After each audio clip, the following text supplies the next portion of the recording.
அனைவருக்கும் வணக்கம். நம்ம மல்லி சீரியல்ல என்னெல்லாம் சுவாரஸ்யமான விஷயங்கள் நடக்க போகுதுன்னு பார்க்கலாம் வாங்க. மனோகர் பார்த்தீங்கன்னா ரொம்ப நாள் கழிச்சு நம்ம இன்னைக்கு ஒரு நாள் சந்தோஷமா இருக்கலாம் அப்படின்னு சொல்லிட்டு பிளான் போட்டிருக்காரு மனோகர். என்னன்னா ட்ரிங்க்ஸ்னா குடிப்பாரு இல்லைங்களா. ஸோ இப்போ ரொம்ப கொஞ்சம் நாளா இந்த பிரச்சனைகளெல்லாம் வச்சு பார்க்கும்போது அதாவது இந்த ராஜேஸ்வரி ரஞ்சிதா இவங்க கூட இருக்கும்போதெல்லாம் ரொம்ப ஜாலியாக என்ஜாய்மெண்ட் பண்ணாரு. ஆனால் இப்போ மல்லியோட குரூப் கூட எப்போ மனோகர் வந்தாலும் அப்பத்துலேருந்து அவர் நேர்மையாக செயல்பட ஆரம்பிச்சிட்டாரு. அப்படி இருக்கும்போது குடிக்கிறது இந்த விஷயங்கள் எதுவுமே இல்லாமல் இருந்துச்சு. அதனால அவர் பார்த்தீங்கன்னா ட்ரிங்க்ஸ் வாங்கிட்டு வந்திருக்காங்க. ஸோ ரொம்பவே ஹை குவாலிட்டியா வாங்கிட்டு வந்திருக்காரு.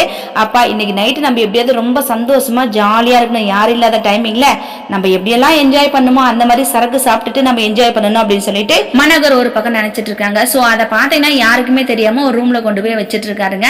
ஸோ வச்சுட்டு எல்லாரும் தூங்கின அப்புறம் நம்ம அதை யூஸ் பண்ணிக்கலாம் அப்படின்னு சொல்லிட்டு மனோகர் ஒரு பக்கம் போயிடுறாங்க. இன்னொரு பக்கம் கதிரேசன் பார்த்தீங்கன்னா அதாவது அந்த சூர்ணத்தை கொண்டு மல்லி கிச்சன்ல இருக்கும்போது மல்லி கிட்ட கொடுக்குறாங்க. மல்லி இந்த சூர்ணத்தை வச்சுக்கோ. அதாவது ஒரு சாமியாரை பார்க்க போனல அந்த சாமியார் இந்த சூர்ணத்தை கொடுத்தாரு. ஸோ நீ யாருக்கும் தெரியாம பத்திரமா எங்கேயாவது வச்சுக்கோ அப்படின்னு சொல்லிட்டு சொல்றாங்க. அது மட்டும் இல்லாம யாருக்குமே தெரியாம ரேணுகாவுக்கு இதை பாலில் கொஞ்சம் கொஞ்சம் போட்டு கலந்து கொடுத்துரு அப்படின்னு சொல்லிட்டு கதிரேசன் சொல்றாங்க. மல்லியை சரிப்பா அதாவது யாருக்குமே தெரியாம இதை நான் பாலில் மிக்ஸ் பண்ணி கொடுத்துரும் அப்படின்னு சொல்லிட்டு மல்லியும் சொல்லிடுறாங்க. ஸோ அந்த மாதிரி டைமிங்ல கதிரேசன் பார்த்தீங்கன்னா சரிம்மா நான் ரெஸ்ட் எடுக்கிறேன் எனக்கு ரொம்ப டயர்டா இருக்கு அப்படின்னு சொல்லிட்டு கதிரேசன் பார்த்தீங்கன்னா டைனிங் டேபிள் கிட்ட போறாங்க. அங்க போயிட்டு பின்னாடி திரும்பி பார்க்கறாரு 2 பாட்டிலும் இருக்குது. ஸோ அதை பார்த்ததும் கதிரேசனுக்கு எங்கிருந்து சந்தோஷம் வந்துச்சுன்னே தெரியலங்க. ஏன்னா கதிரேசன் அவங்க வீட்டுல இருக்கிற வரையே 24 மணி நேரம் குடிதான். ஸோ என்னதான் குடிச்சாலும் ஒரு பக்கம் அவரோட பிசினஸ்ல ரொம்பவே கான்சென்ட்ரேட்டடா இருந்தாரு கதிரேசன். இப்படிப்பட்ட ஒரு சந்தோஷம் இவ்வளவு நாள் இல்லையே அப்படின்னு சொல்லிட்டு கதிரேசன் ஏக்கத்தோட இருந்தாரு அப்படின்னு சொல்லிட்டு தான் சொல்லணும். ஸோ அந்த சரக்கு பாட்டில்களை பார்த்ததுமே ரொம்ப சந்தோஷம். அப்பா கடவுளா பார்த்து எனக்கு 2 பாட்டில கொடுத்துருக்கான். ஸோ நான் என்ன பிராண்ட் யூஸ் பண்ணுவனோ அதவே கடவுள் எனக்கு அனுப்பிச்சு வச்சிருக்கானே அப்படின்னு சொல்லிட்டு கதிரேசன் பாத்தீங்கன்னா ரொம்ப சந்தோஷப்படுறாரு. சோ இப்ப யாருமே இல்ல எல்லாரும் தூங்கிட்டு இருக்காங்க. யாருக்கும் தெரியாம அதை நம்ம எடுத்து குடிச்சிடலாம் அப்படின்னு சொல்லிட்டு கதிரேசன் முடிவே பண்ணிட்டாருங்க. சோ கையில எடுத்து வச்சு பார்த்துட்டு இருக்காரு. அப்பா எவ்வளவு நாள் ஆச்சுடா இதை எடுத்து யூஸ் பண்ணி அப்படின்னு சொல்லிட்டு கையில வச்சிட்டு இருக்காரு. இன்னொரு பக்கம் மனோகரம் சொல்லவே வேணாங்க.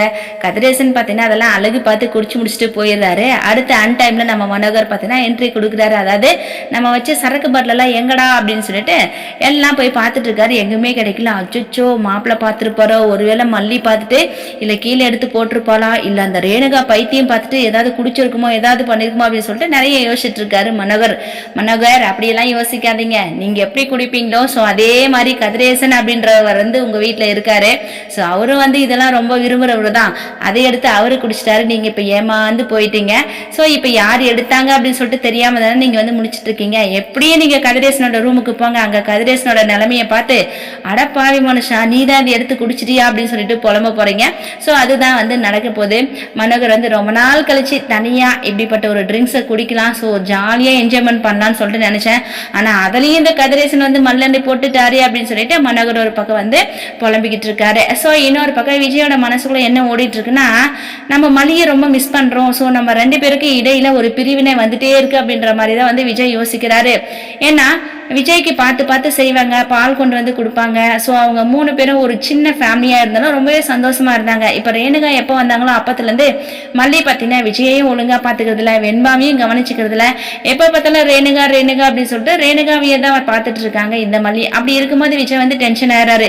மல்லி நான் உங்ககிட்ட தனியா பேசணும். நான் இவ்வளவு நாள் மனசுல பூட்டி வச்சுக்கணும்னு சொல்லிட்டு தான் நினைக்கிறேன். ஆனா என்னால அது முடியல. ஒரு பால் கூட எனக்காக நீ கொண்டு கொடுக்க மாட்டியா? ரேணுகாவுக்கு தான் அதை கொண்டு போனோமா? எனக்கு சாப்பாடு போட மாட்டேங்கிற. ஏதாவது நீ மனசுக்குள்ள நினைச்சிட்டு நீ ஏதாவது போயிடுற. என்னதான் நடக்குது மல்லி எனக்கு எதுவுமே புரியல. வெண்பாவையும் நீ கண்டுக்கிறதுல வெண்பாவும் ஒரு பக்கம் ஃபீல் பண்றா. எனக்கும் வருத்தமா இருக்கு. நீ ஏன் எப்ப பார்த்தாலும் ரேணுகான்னு சொல்லிட்டு இருக்க? ரேணுகாவை பாத்துக்கிறதுக்கு கதிரேசன் இருக்காரு. சோ அவளுக்கு தேவையான சாப்பாடை நீ சமைச்சு கொடுக்குற. அதுதான் உன்னோட வேலை. அதுக்காக நீ ரேணுகாவே பார்த்துக்கணும். அவங்க ஒரு குழந்தை மாதிரி அப்படின்னு சொல்லிட்டு நீ ரேணுகா கிட்டே போறிய. எந்த விதத்துல மல்லி இது நியாயம்? நானும் வெண்பாவும் இருக்கும். என்னை பத்தி நீ ஒரு நிமிஷம் மாதிரி யோசிச்சு பார்த்தியா அப்படின்னு சொல்லிட்டு விஜய் கேட்க மல்லிக்கு நல்லாவே புரியுது. சோ விஜய் நம்மள மிஸ் பண்றாரு போல இருக்கு. அதனாலதான் இப்படி எல்லாம் கேக்குறாங்க அப்படின்னு சொல்லிட்டு மல்லிக்கு நல்லாவே தெரியுது. வேற வழி இல்ல. இப்ப ரேணுகா உண்மையா இல்லையான்னு சொல்லிட்டு கண்டுபிடிக்கிற வரைய மல்லியோட மனசுக்குள்ள வேற எண்ணங்கள் எதுவுமே தோணவே தோணாது. ஒவ்வொரு விஷயமும் நடக்கும்போது இந்த ரேணுகாவோட ரியாக்ஷன் வேற லெவல்ல இருக்கு அப்படின்னு சொல்லிட்டு தான் சொல்லணும். மனோகர் அதை ஃபாலோ பண்ணிக்கிட்டே இருக்காங்க. இந்த ரேணுகா பாத்தீங்கன்னா கரெக்டா மனோகர் கிட்ட மட்டும் தான் அந்த ரியாக்ஷனை காமிக்கிறாங்க.